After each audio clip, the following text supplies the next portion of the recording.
Good morning! For today's video, ay naubusan kami ng bigas. So, buti na lang nandito si kuya. Ayan, pinag-prepare ko siya kasama ko siya doon sa pakiskisan dito sa amin. So, malapit lang naman and then, ayan. Pagdating namin, may nauna sa amin kaya, ayun, lumipat kami sa kabila. Buti na lang, dalawa dito ang meron sa may bandang amin. At pagpunta namin sa kabila, ayan, nagkaroon na kami ng chance. So, ayun. And then, yun na nga. Buti na lang kasama ko si kuya. So, every time na magpapakiskis kami yan, always 10 kilos lang talaga ang aming pinapakiskis.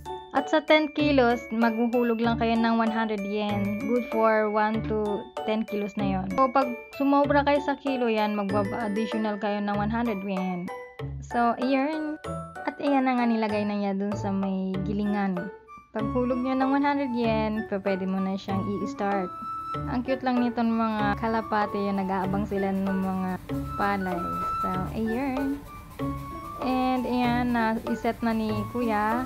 At ganito ang itsura ng papakiskis namin. So, bali wala na siyang ipa, kumbaga. Ganyan na yung binibili namin. So, sa isang sako is 30 kilos ba yun? Yan, kumukuha lang kami doon sa ate ni Okasang, doon sa kanilang province. So, naka-fix na yun every year, yung kumbaga nag-aano na si Okasang.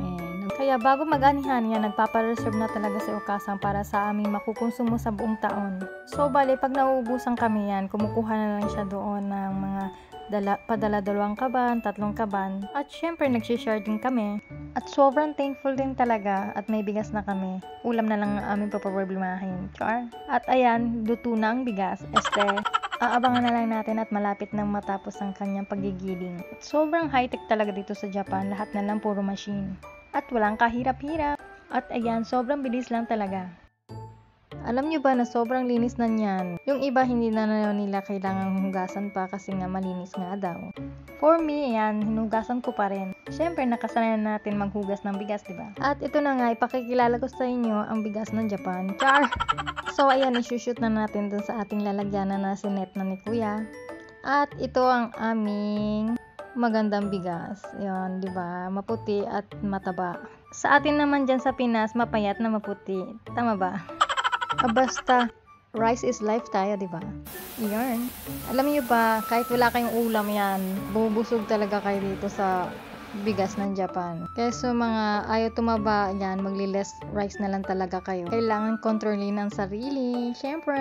And so, yun na nga, natapos na ang aming pagkikiskis ng bigas. And that's it for today's video. Na-share ko lang. Salamat sa panonood. Jane!